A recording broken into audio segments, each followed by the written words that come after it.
સો આરસીમાં આપણે ભણ્યા silent argument, scope શું છે, પ્રિમાઇસ શું છે, રાઈટ. તમને કીધું પ્રિમાઇસ તમારે એસ્કેપ નથી કરવાની, ઇન્ફરન્સ કઈ રીતે ડ્રો કરવાના છે એના ટાઈપ્સ જોયા.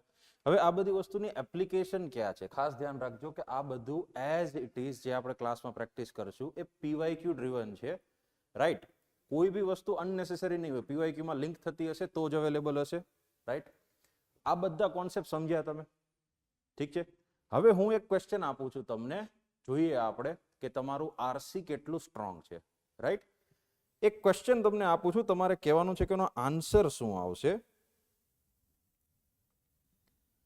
ક્વેશ્ચન વ્યવસ્થિત સમજજો, તમને હું ટાઈમ આપું છું, પછી મને જવાબ આપજો.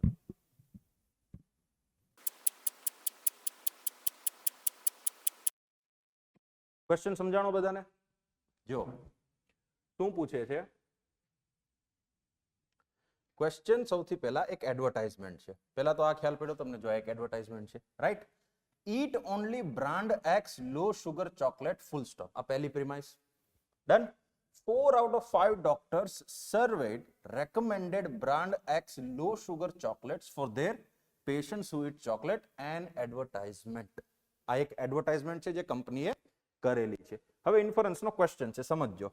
Doctors recommend only brand X chocolate due to its low sugar content. સાચું કે ખોટું? કેટલા કહે છે સાચું? જેટલા લોકો સાચું કહે છે એમના માર્ક્સ ગયા. સમજજો. તમને અહીંયા જોઈને એવું લાગે છે કે બ્રાન્ડ એક્સ લો સુગર ચોકલેટ રેકમેન્ડ કરે છે. મેં તમને કીધું છે પ્રિમાઇસને ક્યારેય ભૂલવાની નથી. આ ફૂલ સ્ટોપ દેખાય છે, આ પહેલી પ્રિમાઇસ છે. આ પ્રિમાઇસ કોની છે? કંપનીની. ડોક્ટરની પ્રિમાઇસ નથી. ડોક્ટરની પ્રિમાઇસ અહીંથી ચાલુ થશે. આ ડોક્ટરની પ્રિમાઇસ છે. ડોક્ટર તમને નથી કહી રહ્યા કે બ્રાન્ડ એક્સ ની જ ચોકલેટ ખાઓ, એવું કંપની કહી રહી છે.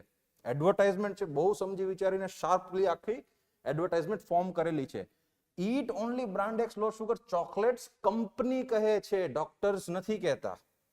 પહેલી વસ્તુ આ ખોટું છે. બીજું, do doctors recommend low sugar chocolate to their patients? તમને લાગે હા 4 out of 5 ડોક્ટર્સ તો રેકમેન્ડ કરે જ છે, રાઈટ. તો આ તો સાચું હોવું જોઈએ. કેટલાને લાગે સાચું? આ ભી ખોટું છે. ટુ ધેર પેશન્ટ્સ, અહીંયા ટ્રેપ છે. આવું નથી. To their patients who eat chocolates, not all patients. આ વસ્તુ બહુ અગત્યની છે. આવી ઝીણી ઝીણી બાબતો યુપીએસસી ટેસ્ટ કરશે. તમે પેરેગ્રાફમાં ચૂકી ગયા, માર્ક્સ તમારા ગયા. લોકોના આરસીમાં માર્ક્સ નથી આવતા એનું કારણ જ આ છે.